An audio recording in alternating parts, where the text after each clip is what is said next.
বিদেশ থেকে পালায় গেল, কত এমপি মন্ত্রী যে পলকে এখন দোয়া চায়, হ্যাঁ দোয়া চায়। এই দোয়া কিসের দোয়া? জনগণকে জ্বালাইয়া সব দিচ্ছে।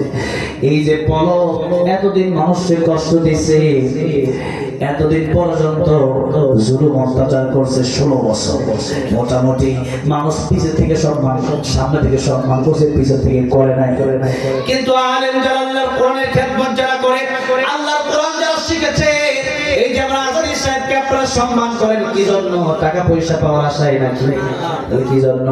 মানে হাব্বালিল্লাহ প্রথমেই বলেছিলাম আল্লাহর জন্য। ওনার ভিতরে কোরআন আছে, নবী বললেন কোন আলিমান আও মুতাআল্লিমান আও মুঈনান আও মুহিব্বান লা তাকুন হামিসান ফাতাহলিক। আলেম হয়ে যাও না, আলেমের ছাত্র হও, নাইলে তারে কিছু সহযোগিতা কইরো, আর নাইলে 4 নম্বর আলেমরা মহব্বত করো, তোমার জান্নাতে যাওয়ার রাস্তা খুলে যাবে। সুবহানাল্লাহ। 5 নম্বরে যেও না আলেমের বিরুদ্ধে করবা, খাসিরাত দুনিয়া ওয়াল আখিরা, দুনিয়াও ধ্বংস হবে, পরকালেও জাহান্নাম বলায়িত হয়ে যাবে। এই যে এমপি মন্ত্রীগুলো 16 বছর শান্তিতে ছিল, এখন আর শান্তিতে নাই। কোন জায়গায় পালাবে? গরুর গোয়ালে ঘরে গিয়ে এখন থাকে, কোন জায়গায় থাকে আপনারা জানেন না, রাস্তাঘাটে বের হয় না, এক জায়গায় যে বসে ভাড়া দিয়ে থাকে মানুষের বাড়ি। এই যে অবস্থা, আর আল্লাহর কোরআন যারা বলে এরা ওপেনলি চলাফেরা করে, ওপেনলি মানুষের সামনে যায়, কারণ তারা জানে আমরা আল্লাহর কোরআনের কথা বলি, মানুষ আমাদেরকে কলিজা দিয়া ভালোবাসে।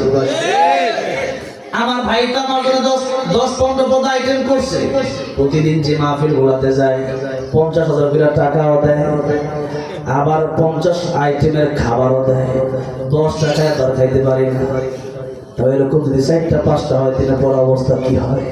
তাহলে খাবারের মালিক তো আমি আপনি না, রিজিকের মালিক তো আমি আপনি না, রিজিকের মালিক কে?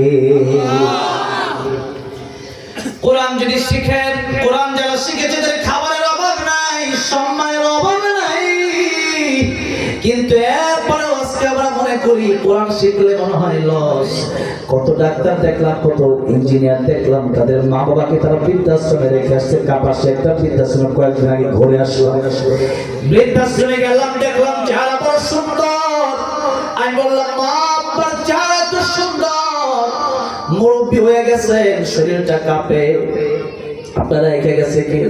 বলে সন্তান আমার বড় ডক্টর, থাকে আমেরিকা, এখন তার বউ ছাড়া বাংলাদেশে কেউ না, আমি বাংলাদেশে আছি, আমাদের সে আমেরিকা নিয়ে যাবে।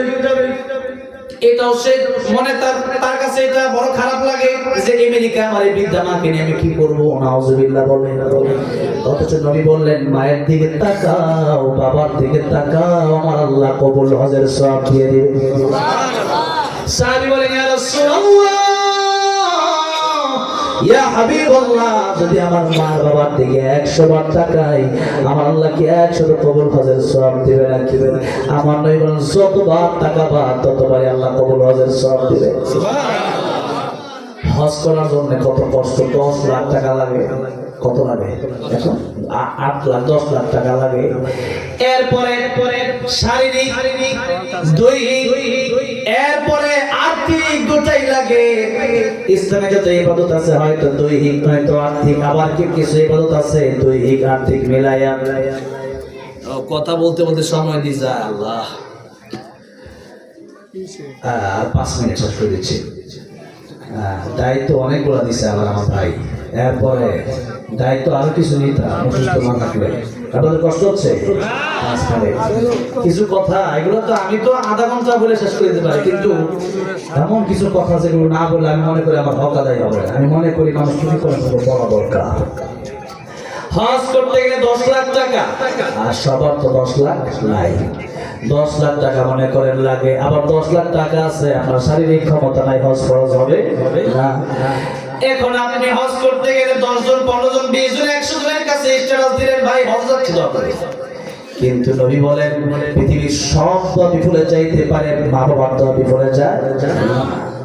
এই মা বাবার দোয়া যেহেতু বিফলে যায় না, দোয়া চান মায়ের কাছে, বাবার কাছে। হজে গিয়ে এরপরে কাবা শরীফের কাছে, কাবা শরীফের গিয়ে আপনি দোয়া করবেন, এটা কবুল হতে পারে না হতে পারে। মায়ের কাছে, বাবার কাছে দোয়া চান, নবী বলেন ডাইরেক্ট কবুল। সুবহানাল্লাহ। আমার ভাইরা, আমার মুরব্বি ওয়াজিরা, এই জন্য আল্লাহ নবী বিশ্ব নবী রাহমাতুল লিল আলামিন বললেন, মা আর বাবার দিকে তাকালেই কবুল হবে সওয়াব। এই যে একটা কথা বললাম, এটা আজকে থেকে আমল করবেন কি করবেন না? মায়ের দিকে তাকাবেন, বাপের দিকে তাকাবেন। আজকে আমরা হজ করার জন্য চিন্তা করি, একটা হজ করতে গেলে কাজে বাপ মার দিকে তাকাই না। আমরা বাপ মা ডাকলে বাপ মার ফোন ধরে না, বাপ মার খোঁজ খবর নেই না। বাপ মা যদি 5,000 টাকা চাই, বাপ মার এত টাকা দিয়ে কি করবা? ঠিক না? ঠিক। অথচ প্ল্যান করে ওইটা দেয় 50,000।